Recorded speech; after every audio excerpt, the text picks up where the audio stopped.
On tourne la page de notre abécédaire de campagne, comme tous les mercredis, et nous voici à la lettre M comme moralité en politique. On est en ligne avec Michèle Rivasi, députée européenne et candidate à la primaire des écologistes. Bonjour madame. Bonjour. Vous êtes à Bruxelles en direct aux côtés de notre correspondant Quentin Dickinson. Affaire Cahuzac, on vient de l'entendre, le compte-rendu de ce matin. Bon, il y a cette affaire Big Malion, effectivement, qui embarrasse aussi notamment Nicolas Sarkozy. Sur ce thème de la moralité, pour commencer, est-ce que vous avez le sentiment que ça restera un thème important pour cette campagne ? Il est très important. Et juste pour revenir sur le procès Cahuzac, j'y étais lundi. Parce que pour moi, c'est un procès exemplaire. Et s'il y a une défiance des citoyens vis-à-vis de la politique, voilà un bon exemple.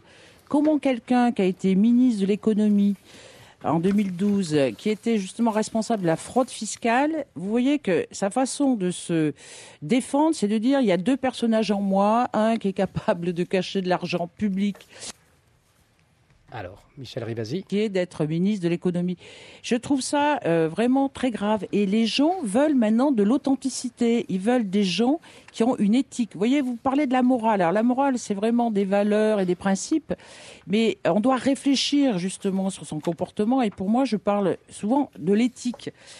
C'est des gens qui n'ont pas d'éthique. Et on le voit même vis-à-vis de M. Sarkozy. On dirait que c'est la justice qui l'attaque et que lui-même, il est indemne de tout reproche. Mais il a été attaqué sur ses comptes de campagne, il a été attaqué sur les écoutes, il a voulu intervenir au niveau de la justice. Comment ces gens-là peuvent-ils revendiquer d'être président de la République ? Moi, je pense que si les gens en ont marre et disent que tous les politiques sont pourris, voilà, ça c'est des exemples où la justice doit être exemplaire. Ils n'ont pas à se présenter. Les gens disent ça, mais les candidats dits éthiques sont pas forcément toujours ceux qui ont le plus de succès. C'est le paradoxe peut-être. On se souvient par exemple de votre camarade Eva Joly aux dernières élections. Mais oui, mais il n'y avait pas de souci d'éthique et de morale. Là, c'était justement une ancienne juge qui avait condamné des gens qui n'étaient jamais condamnés. Elle faisait campagne là-dessus, mais vous savez que les élections présidentielles pour les écologistes, elles sont toujours très difficiles. Et vous voyez que même l'écologie, c'est de l'éthique, parce que c'est quand même une réflexion sur l'état de notre planète, et on doit avoir des comportements appropriés. Et tout le monde devrait être écologiste. Et il faudrait un président écologiste, parce que quand on voit les enjeux, que ce soit les défis planétaires, si demain on n'a pas un comportement, si vous voulez, qui fait qu'on consomme moins, vous voyez, qu'on fasse attention à ses déplacements, qu'on ait, par exemple, une économie de proximité, qu'on fasse attention à notre alimentation, parce qu'il en va de notre santé, et qu'on lutte sur les conflits d'intérêts. Vous voyez, moi, je suis un exemple typique. Quand j'ai lutté contre le lobby nucléaire, au moment du mensonge de Tchernobyl, quand j'ai créé un laboratoire pour dénoncer des mensonges d'État, vous voyez, je suis au Parlement européen, je dénonce le lobby pharmaceutique, où c'est des gens qui nous mettent des médicaments où il n'y a même pas d'études cliniques qui permettent de garantir qu'il n'y a pas d'effets secondaires. Et quand il y en a, il y a des experts qui sont dans les agences nationales et qui bloquent l'information.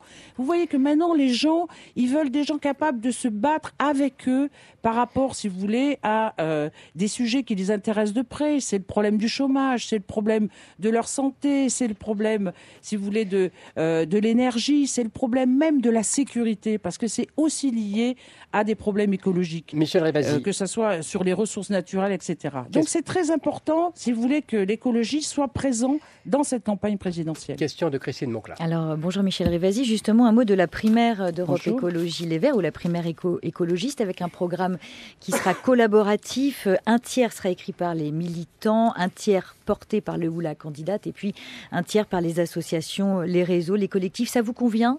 Ce système, c'est ce que vous vouliez, justement, quelque chose d'ouvert, de collaboratif ? Tout à fait. Et même moi, j'aurais fait des primaires, vous voyez, beaucoup plus ouvertes que seulement au niveau d'Europe Écologie Les Verts. Si vous voulez, c'est pas le casting qui est important. Ce qui est important, c'est quel est le programme et comment on va co-construire un programme avec la société civile, avec toute la galaxie des écologistes et avec plusieurs candidats.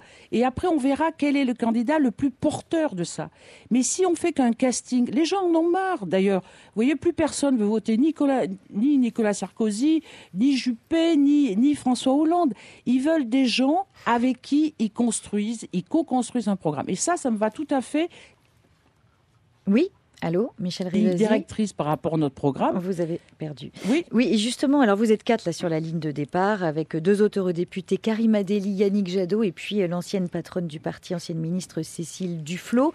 Vous dites que votre parti est toujours en miettes. Est-ce que là, au moment où se lance cette campagne, vous partagez toujours ce constat ? Qu'est-ce qu'il faut faire ?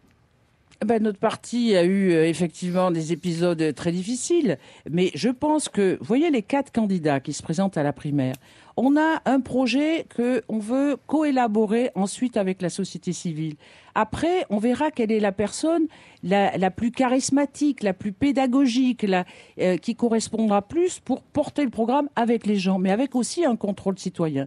Donc, même si notre parti, il part de bas, mais moi j'ai vécu 2009 avec Danny Cohn-Bendit, où là on avait rassemblé vraiment au-delà de notre parti, eh bien il faut retrouver cette dynamique. Et surtout, il faut dire aux gens, voilà, il y a une perspective, il y a un horizon. On peut sortir du marasme dans lequel on est. Il faut arrêter. Quand je vois que Trump et Hillary Clinton sont à égalité sur les sondages, moi ça me fait très peur.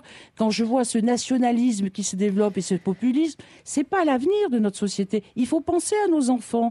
Il faut penser à l'avenir de la planète. C'est pas ce discours, si vous voulez, de haine, de repli sur soi, de fil de fer barbelé aux frontières qui vont donner une perspective. Alors justement, là, François Hollande va demain donner son cap, lui, pour 2017. Il a déjà donné un indice lors d'un déplacement au Vietnam. La France, il a dit, c'est une idée avant d'être une identité. Donc c'est sans doute à partir de là qu'il va essayer de se projeter sur un deuxième quinquennat. Est-ce que ça, par exemple, ça vous convient comme formule ? Écoutez, moi j'aurais aimé que, ça fait plus de 4 ans qu'il y a François Hollande, j'aurais aimé que sur le plan européen, il joue un rôle justement pour dynamiser l'Europe, parce que l'Europe aussi, elle est en déconstruction. Il a été mais nul, il a été inexistant, il n'a pas poussé, parce que l'Allemagne et la France, c'est 2 interlocuteurs mais capitaux dans la construction européenne. Il fallait faire un plan d'investissement, par exemple, par rapport au développement durable.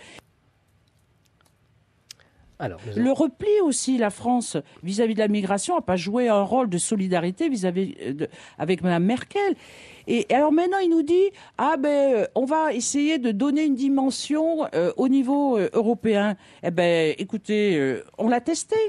Moi, je pense qu'il n'est pas à la hauteur du problème.